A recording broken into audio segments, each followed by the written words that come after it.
част. Токи съзвездия можем да днес. А тук са нанесени датите. Ноември месец. Деянието в 12 ноември ето го тук. Точно на изток. Това ще се вижда на запад. Това ще се вижда. Това е всъщност на небето. Право небето взета и загубена на нас. Само тук. И го слагаме 12. Ето го 10-12, нали? Слагаме ноември, 12 но да. Ето, което е над макар дето е толкова много светло. Може да си ги представим. Заради главата. Да слагим лопас и прашинки.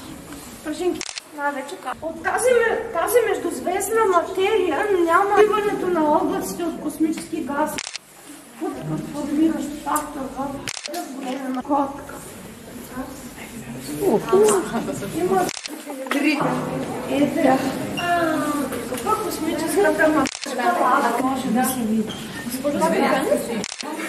Казали, тук звездни, които са в тази маска, могат да влизат и в поглед. Този ред са междузвездните облаци се можем ги разцветши и те, той се нарича стан, за да се равнява на наша окръжност. С този спуск да се мери. Това е кой? С 3 години. Там преди служите. Блуждаят в междупланетното пространство. Време на време атмосферата с много голям скорост. И те, нали аз така повървят, въздухът се разделя, неговата температура се повишава, което си казва Това правят две снимки. А вие така ли се виждате?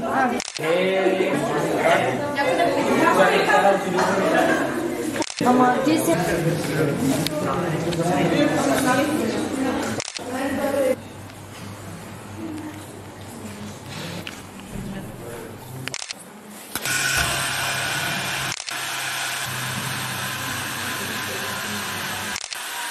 Условно могат да се разделят на вътрешни планети и да спасим своя роден дом. Да.